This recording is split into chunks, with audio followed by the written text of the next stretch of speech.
2026 വർഷത്തെ ചെട്ടികുളങ്ങര ഭരണി ഫെബ്രുവരി 22 നാണ് ആഘോഷിക്കുന്നത്. കുംഭമാസത്തിലെ ഭരണി നക്ഷത്രം അന്നാണ് വരുന്നത്. കേരളത്തിലെ തന്നെ ഏറ്റവും പ്രസിദ്ധവും വർണ്ണാഭവുമായ ഉത്സവങ്ങളിൽ ഒന്നാണ് ആലപ്പുഴ ജില്ലയിലെ മാവേലിക്കരയിലുള്ള ചെട്ടികുളങ്ങര ദേവീക്ഷേത്രത്തിലെ ഭരണി മഹോത്സവം. കുംഭമാസത്തിലെ ഭരണി നക്ഷത്രത്തിൽ ആഘോഷിക്കുന്നതുകൊണ്ടാണ് ഇതിനെ കുംഭഭരണി എന്ന് വിളിക്കുന്നത്. ചെട്ടികുളങ്ങര ഭരണിയുടെ ഏറ്റവും വലിയ ആകർഷണം കെട്ടുകാഴ്ചയാണ്.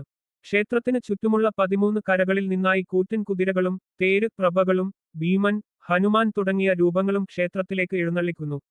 വൈക്കോൽ, തുണി, കരിമ്പ് എന്നിവ ഉപയോഗിച്ച് നിർമ്മിക്കുന്ന ഇവയ്ക്ക് ഏകദേശം 70 മുതൽ 100 അടി വരെ ഉയരമുണ്ടാകാറുണ്ട്. പൂർണ്ണമായും കരകൗശലവിദ്യ ഉപയോഗിച്ച് നിർമ്മിക്കുന്ന ഈ രൂപങ്ങൾ ലോകപ്രശസ്തമാണ്. കുത്തിയോട്ടം. ദേവിക്ക് സമർപ്പിക്കുന്ന പ്രധാന വഴിപാടാണ് കുത്തിയോട്ടം. ചെറിയ കുട്ടികളെ വ്രതമിരുത്തി ചുവടുകൾ പഠിപ്പിക്കുകയും ഭരണി ദിവസം പാട്ടുപാടി ചുവടുവെച്ച് ക്ഷേത്രത്തിലേക്ക് ആനയിക്കുകയും ചെയ്യുന്നു. കുട്ടികളുടെ വയറിൽ സ്വർണ്ണനൂൽ കോർക്കുന്ന ചടങ്ങും ഇതിന്റെ ഭാഗമാണ്.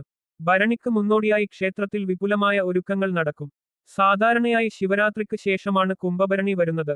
ഭരണിക്കിന് 13 ദിവസം മുൻപേ ക്ഷേത്രത്തിൽ പ്രത്യേക പൂജകൾ ആരംഭിക്കും.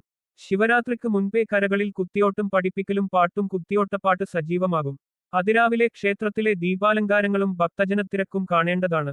ഉച്ചയ്ക്ക് ശേഷം വിവിധ കരകളിൽ നിന്ന് കുട്ടികളെയും ആനയിച്ചുകൊണ്ടുള്ള ഘോഷയാത്രകൾ ക്ഷേത്രത്തിലെത്തും.